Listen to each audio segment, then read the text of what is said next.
As the fighting at Verdun in France raged on, it was becoming clear that the German strategy of bleeding the French army was not working. The French were managing their losses, they were giving as good as they got, and they clung fiercely to their positions around the citadel there. When the new commander of the French Second Army, General Robert Nivelle, issued his orders of the day on May 26, 1916, he ended them with a long-remembered and much-quoted declaration. Ils ne passeront pas. They shall not pass. Welcome to the history of the 20th century.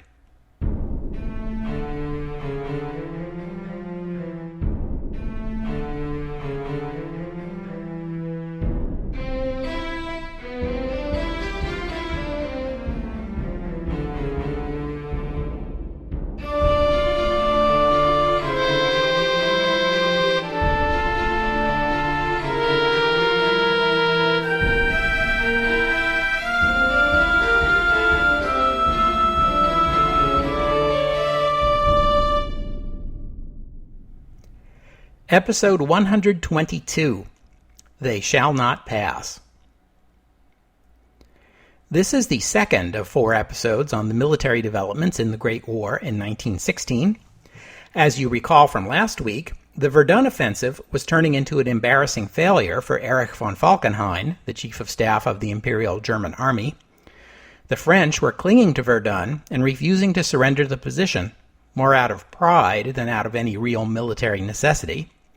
He had predicted this. Indeed, he had counted upon it.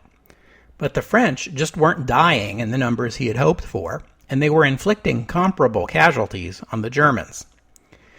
The German army now had to choose between surrendering their meager early gains, including Fort Douaumont, the capture of which had been a big morale victory just a few weeks ago, and withdraw back to the positions they had held before the offensive had begun, or else hunker down and hold on to what little they had.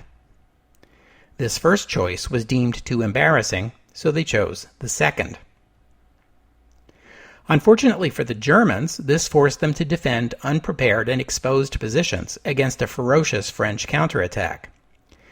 This meant the casualty figures would be about even, not heavily French as had originally been the plan. It also meant that the German offensive at Verdun is increasingly looking like a French offensive. The German offensive at Verdun had begun in late February. I didn't mention this last week when I talked about the planning and the run-up to the offensive, but Falkenhayn's battle plan for 1916 also included restarting unrestricted submarine warfare. Our old friend Admiral Tirpitz was insisting that the German submarine fleet, which now numbered more than 50, could effectively blockade the British Isles if it were permitted to resume unrestricted warfare against merchant ships. Falkenhayn embraced this view and wanted to begin the blockade of the British at the same time as his offensive at Verdun. But other naval strategists didn't agree with Tirpitz's rosy predictions of what a German U-boat offensive could accomplish. In their view, it would take many more U-boats before any such offensive would have any chance of success. The German Chancellor, Theobald von Bethmann-Hollweg, in particular, hated this idea. He and the Foreign Office had spent months in painstaking negotiations with the United States after the sinking of Lusitania before reaching a fragile understanding that had kept the U.S. neutral in exchange for limits on U-boat operations. To renege on this deal, Bethmann-Hollweg believed, just months after it was agreed to, would irreparably damage relations with the United States and stood a very good chance of seeing America join the Allies. The final decision on this crucial question belonged to the Kaiser, Wilhelm II. The German Chancellor was the equivalent of a prime minister, appointed by the Kaiser but answerable to the Reichstag, the German parliament, but the military reported directly to the Kaiser. He was commander-in-chief of all German armed forces and answered to no one but God. But even Kaiser Wilhelm wondered aloud how God would judge the sinking of unarmed ships carrying innocent civilians. The Kaiser dithered for a while, as was typical, but in the end he sided with his chancellor. He called it the most difficult decision of his life. The U-boat campaign would be postponed. In the meantime, Germany would build up its U-boat fleet until it reached the level where a blockade of Britain really would be feasible, and attempts would be made to find a compromise arrangement with the Americans under which they might be able to accept a German submarine blockade. Kaiser Wilhelm traveled to Verdun a few days after the German offensive there began, fully expecting to be part of a triumphal procession into the town. As you know, he didn't get his procession, but while he was there, Falkenhayn used the opportunity to press him once again on the U-boat question, but the Kaiser refused to reconsider. Wilhelm returned to his palace, where he privately remarked, "One must never utter it, nor shall I admit it to Falkenhayn, but this war will not end with a great victory." Admiral Tirpitz protested the Kaiser's refusal to release the U-boats by offering his resignation on March 15th. He had done that before, but this time the Kaiser accepted it, noting in the margin, "He abandons the sinking ship." 9 days after Tirpitz's resignation, the fragile understanding between Germany and the United States came under strain anyway when the German U-boat U-29, operating in the English Channel, fired a torpedo at the French-owned passenger ferry Sussex as it was plying its regular route from Folkestone, England to Dieppe, France. The torpedo destroyed the ship's bow. Although Sussex did not sink, somewhere around 75 out of her 375 passengers and crew were killed. Among the passengers killed were the Irish tennis player Manliffe Goodbody and the acclaimed Spanish composer Enrique Granados and his wife, who were returning to their home in Spain from New York City following the premiere there of Enrique's latest work, the opera Goyescas. Also killed in the attack was a prince of Persia, the 40-year-old Bahram Mirza Sardar Masood, a cousin of the Shah of Iran, who was on his way back to his home country after years of voluntary exile in Europe. Prince Bahram was a constitutionalist, and Iran has been seeing ongoing political violence between those who want to see an elected parliament, the Majlis, and constitutional rule, and those who support absolute power in the hands of the Shah. This conflict in Iran has been going on since 1906, by the way, in parallel with the very similar political conflict in Russia between the Duma and the Emperor. This is a topic I am remiss in not having mentioned sooner, but we're going to have to take notice of Iran sooner or later because, spoiler alert, Iran is going to become increasingly important as the 20th century unfolds. Not that we haven't been talking about Iran. It has come up in the podcast numerous times, as recently as a couple episodes ago. But I've talked about Iran mostly in the context of the British interest in petroleum and in the rivalry between Britain and Russia over spheres of influence in Iran. I don't want to get too far off topic here, but I'll point out that the central government in Iran at this time has little authority over its own country. The British and the Russians have found it easy to influence the Shahs, but public resentment has grown, as has nationalism, which is rising in Iran as it is everywhere else in the 20th century, and as in many places, rising nationalism and rising calls for liberal constitutionalism are going hand in hand. Public anger over the interference of foreign empires in Iranian affairs, not to mention public resentment over the pittance the British are paying to the Iranians in exchange for all the oil they're shipping out of Abadan, all this is finding its voice through the elected Majlis. As a result, the British and the Russians are putting their thumbs on the scales very firmly on the side of the Shah and against the elected government. Now add to that mix the Great War, the fighting between the British and the Russians against the Ottoman Empire next door, which occasionally spills across the border into Iranian territory, and the Ottoman call for jihad against the Allies, and you have all the ingredients for a very unstable situation indeed. And it was in this context that the prince was on his way home. What exactly he intended to do, or could have done, to lead his homeland out of the political turmoil it is currently experiencing has to remain a matter of speculation, because now he will never arrive. The attack on Sussex had been a mistake. The U-boat commander had incorrectly taken her for a mine layer.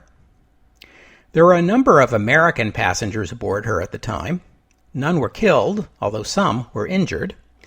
The most seriously injured American was a 21-year-old named Wilder Penfield, a medical student and Rhodes Scholar studying at Oxford, who was on his way to France to work in a French military hospital. Penfield's left leg was shattered and would require many months of treatment and rehabilitation. Penfield, by the way, would later move to Canada, take Canadian citizenship, and become a noted neurosurgeon and experimenter in the field of neural stimulation. He died in 1976. Americans reacted with outrage to the attack on Sussex, which called into question Germany's earlier commitment to cease attacking passenger ships. In April, President Wilson demanded a public declaration that Germany would abandon attacks on civilian vessels, threatening to break diplomatic relations with Germany if the Germans did not comply. They did comply on May 4, 1916, issuing what has come to be called the Sussex Pledge, promising that U-boats would not attack passenger ships at all, that they would only sink merchant ships if they were armed or carrying arms, and even then, only after provision was made to safely evacuate the crew. This satisfied the Americans. Indeed, it was seen as a huge diplomatic win for Woodrow Wilson, who was up for re-election this year.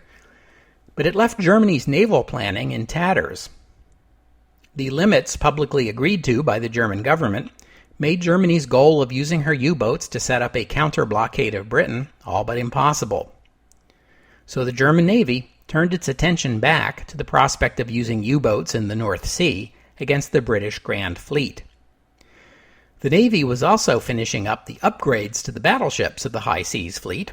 Germany's battleships now have something of a qualitative edge over the Royal Navy, if not a quantitative one.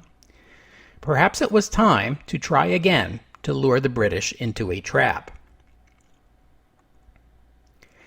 In the meantime, though, Germany would construct U-boats at a feverish pace during 1916, and some in the Navy were thinking that if the number of U-boats available for blockade duty rose high enough, the benefits of returning to unrestricted submarine warfare might outweigh the risks of antagonizing the United States.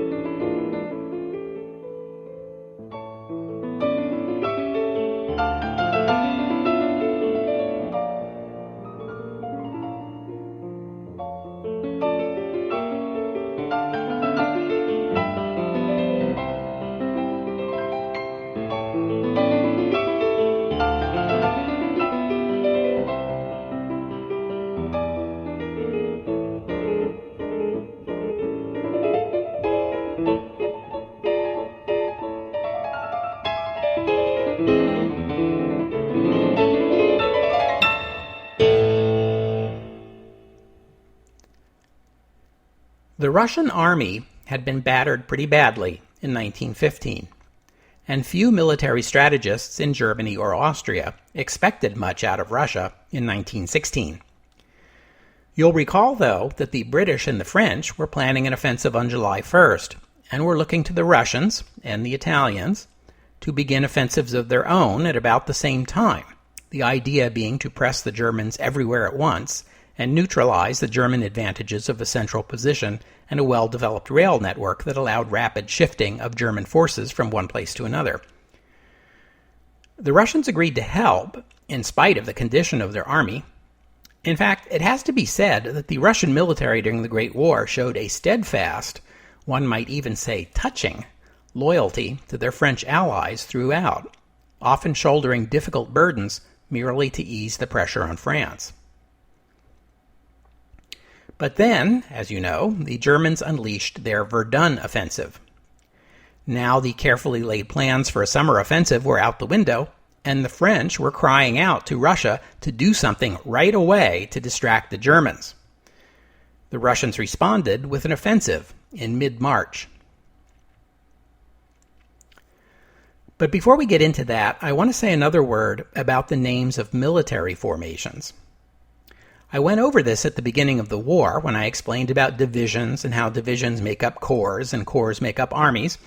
And remember that we use the word army in a general sense to mean a nation's entire body of soldiers, as in the German army. But it can also mean a specific military formation. So, for example, you've heard me speak of the German Fifth Army or the French Second Army, the two formations facing each other at Verdun. These can also be called field armies. But remember, army can mean either of two different things, depending on context. But now I have to introduce a new formation. By 1916, some of the belligerents in the Great War, like France and Germany, have so many armies in the field, they need to create a new and bigger formation, one consisting of a group of armies. These formations would come to be called army groups, logically enough. In last week's episode, for example, you'll recall I mentioned that Joffre had promoted General Pétain to the command of Army Group Center. So that's nice and easy to remember. Only, here's the catch. The Russian military also has created army groups, but the Russians call their army groups fronts. This can be confusing because a front can also mean the line along which an army is deployed and is in contact with the enemy. So now you have to remember that front can also mean either of two different things, depending on the context. Sorry about that. I have to trouble you with all this in order to explain the situation on the Eastern Front in early 1916. You'll recall that last year's German-Austrian offensive pushed the Russian army as far east as the Pripyat marshes, and that was where Falkenhayn ordered the offensive to stop. Since the marshes are virtually impassable to large military formations, they form a sort of dividing line in the middle of the Eastern Front. To the north of the marshes stretches most of the German army, and facing them, the Russian North Front and West Front. South of the marshes, the line is mostly held by the Austrian army, with some German support, and facing them is the Russian Southwest Front. I mentioned before that the Allies had decided that in 1916 they would all begin offensives against Germany at about the same time. The Russian military, now under the overall command of the Emperor himself, planned their piece of the offensive against Germany for May. Austria would have been more vulnerable, but the Emperor and Stavka agreed that Germany was the greater threat. She had the better army, and she had penetrated deeper into Russian territory, so the need to attack the Germans was more urgent. But then the Verdun offensive began in late February. The French called for help, and the Russians responded by moving their own offensive up to March 18th. Now, after all the setbacks Russia had suffered in 1915, it was widely believed among the Central Powers, and even among some Allied commanders, that Russia was simply not capable of mounting a major offensive in 1916.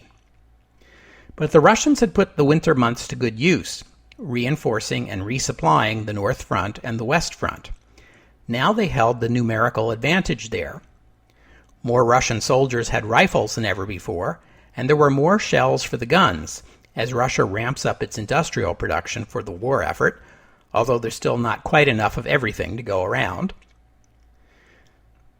They had enough shells to fire off a preliminary artillery bombardment that was larger than anything the Russians had ever managed before, though it was nothing special by Verdun standards. The Germans were able to weather it, and more than that, the preliminary bombardment gave them advance warning of where and when the Russian offensive would take place. The offensive failed badly, costing the Russian army 100,000 casualties for zero gain in territory. German casualties were about a quarter of the Russian number. In spite of their numerical advantage and improved supply situation, Russian morale was still low, and most important of all, the Rasputitsa, the season of mud, had come early that year. The mud made the attacking Russian units impossible to resupply. Russian soldiers were often short on ammunition and even on food. The offensive was called off at the end of March, having failed in its objective of forcing the Germans to divert soldiers from Verdun. the Germans were able to hold off the Russian offensive using only the forces that were already deployed in the east.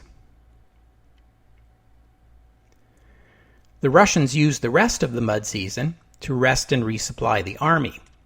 But remember that the fighting at Verdun is still fierce, and the Western Allies are still planning an offensive of their own for July 1st, and they still want that simultaneous Russian offensive in the hopes that pressuring the German army everywhere will cause it to crack somewhere. On April 14th, the Russian Emperor Nikolai hosted a council at Stavka headquarters in Mogilev. Present were Russia's top military commanders, and the topic was what to do next. The French were as insistent as ever that they needed their Russian allies to take the pressure off of Verdun, where there's still heavy fighting. The Emperor and his chief of staff, General Mikhail Vasilyevich Alexeyev, agreed and proposed a renewal of the March offensive. In their view, Germany was still the greater threat, and so the new offensive should look much the same as the old offensive, except, of course, that this time we're going to do it in the summer, when the weather is actually conducive to offensive warfare. The commanders of the North and West fronts objected. The German defenses were too strong. The only hope of breaking them was after an extended artillery bombardment, and the March offensive had exhausted their reserves of artillery shells. It would take until June at the very earliest before those would be built up enough to try again. At this point, the newly appointed commander of the Southwest Front spoke up. He was the 61-year-old General Alexei Alexeyevich Brusilov. Now, we've met Brusilov before when he was commander of the Russian 8th Army back in 1914. Back then, his 8th Army played a key role in the offensive against the Austrians that pushed them out of Galicia. Everyone knew that Brusilov was one of the most capable Russian commanders, and certainly the most aggressive. So no one was surprised when Brusilov's pitch was that he wanted a piece of the upcoming offensive. Only, Russia just doesn't have the resources to support offensives by all three fronts at once. Yes, General, we understand that the Austrians are in sad shape. Yes, we know that the Austrian army is in bad shape. And yes, we don't doubt that you are supremely qualified to lead an offensive against the reduced Austrian forces arrayed against you. We hear you when you say that you can knock Austria out of the war, and believe us, General, when we say we do not doubt that if anyone can do it, it's you. But Germany remains the principal enemy, and the resources just aren't there to go after Austria at the same time. All right then, General Brusilov said. Will you give me permission to begin an offensive against the Austrians without any additional supplies, with only what I already have? The Austrian army is a mess, let's face it. With any kind of luck, I should be able to do a lot of damage, and even if I can't, the sight of my front preparing for an offensive will, at the bare minimum, distract the Austrians and the Germans. They won't know for certain where the real offensive is, and might even be lured into sending troops down my way instead of to the north. Well, there didn't seem to be any downside to that, so the Emperor and Stavka granted Brusilov permission to begin an offensive against the Austrians once the commanders of the North and West fronts began their own offensives against the Germans. Brusilov ordered the Southwest Front to begin preparations for an offensive immediately and instructed his units to be ready to begin no later than May 11th. Unfortunately for the energetic Brusilov, May 11th came and went with no sign of that Russian offensive in the north that he was supposed to be coordinating with. The commanders in the north were still husbanding their deliveries of shells, building up their stockpiles, and biding their time. And all the while, the Germans continued their efforts to wear the French down at Verdun. But that is the story for next week's episode. We'll have to stop here for today. Thank you for listening, and thank you to Melissa for becoming a patron of the podcast. Patrons and donors help keep the lights on around here, so if you have a few bucks to spare, consider becoming a patron. or making a one-time contribution. Go to historyofthe20th century.com and click on Help the Podcast for the links. And while you're there, leave a comment and let me know what you thought of today's episode. Like us on Facebook, follow us on Twitter, and leave a rating and review at iTunes. These are other ways you can help keep the podcast going. And I hope you'll join me next week on the History of the 20th Century as we continue our march through 1916. General Brusilov gets to launch his offensive at long last. General Conrad of Austria finally succeeds at something, apparently. And in the North Sea, there seems to be something wrong with our bloody ships. All this and more next week on the History of the 20th Century. Oh, and one more thing. October 1916 saw a political uproar in Germany when the German High Command conducted a census of Jews in the German military. By our modern standards, Germany was rife with anti-Semitism before and during the Great War, but in fairness, the same could be said of most any country in Europe. We've talked about this a little bit in the podcast already, particularly in episode 8. Anti-Semitism was not so strong in Germany as it was in Russia, perhaps not even as much as in France, although neither was Germany as tolerant as Austria or Britain. Traditionally, the officers of the Prussian army were all Junkers, the class of landholding aristocrats. Over the course of the 19th century, that began to change as the Prussian army became the German army, and Germany became a great power. The Junkers grudgingly conceded that commoners could now become officers, provided, of course, that they were devout Lutherans. Catholics were looked upon with suspicion, except in Catholic Bavaria. As for Jews, well, for a long time it was explicit policy in Prussia that Jewish Germans just flat out could not be military officers. That policy was rescinded in the 19th century, officially, but in fact, not a single Jewish German got an officer's commission in the German army in the 30 years leading up to the Great War. But the Great War had changed everything, or so Jewish Germans hoped. The official German government position was that all political and ethnic factions in Germany were now united in a common cause, winning the war. There were about 600,000 Jewish Germans, about 1% of the population of the country, and they volunteered for military service in numbers proportional to their Gentile neighbors. Jewish soldiers were now being promoted to officer ranks. Jewish Germans bought war bonds, they aided the war effort in science and industry, and the Jewish community in Germany had reason to hope that their contributions to the war effort would lay to rest once and for all the old slander that Jews weren't really Germans and couldn't be counted upon to support the fatherland. But the slanders did not go away, especially as the war dragged on and Germany's position grew more difficult and the lives of German civilians grew harder. Whatever your explanation was for why Germany was struggling, the Jews were behind it. The capitalists want the war to drag on for the sake of their profits. And we know that all the capitalists are Jews.